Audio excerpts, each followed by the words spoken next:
మీ father ఎక్కువగా మాట్లాడే ఊత పదం ఆర్ ఫేవరెట్ డైలాగ్ ఏంటి ఇంట్లో ఆర్ బయట ఎక్కడైనా? సోంబేరి అంటూ ఉంటారు నన్ను. మిమ్మల్ని అవునండి. ఇంకా ఇంకా అవి కాకుండా స్వామి అని పిలుస్తారు. మిమ్మల్ని ఎందుకు సరదా కోసం జస్ట్ లైక్ ఉత్త పదం క్యాజువల్ గా పిలుస్తూ ఉంటారు అట్లా సరదాగా. మా నాన్నతో నేను ఇది చెయ్యాలి అలా వరల్డ్ ట్రిప్ వేయాలని. డాడీతో మీ గోల్డ్ ట్రిప్ వేయాలి. Yes obvious. ఓకే.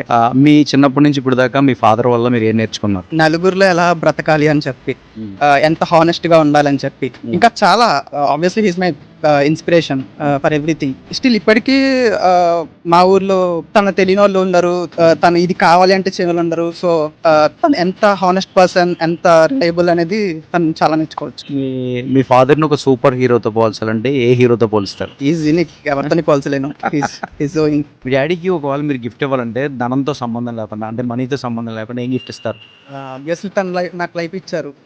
ఆబ్వియస్లీ నా లైఫ్ ఇచ్చేస్తాను. Happy father's day daddy. Be strong. ఎప్పుడు మాకు అట్లనే సపోర్ట్గా ఉండాలి అండ్ మమ్మల్ని సపోర్ట్ చేస్తూ మీరు హ్యాపీగా ఉండాలి.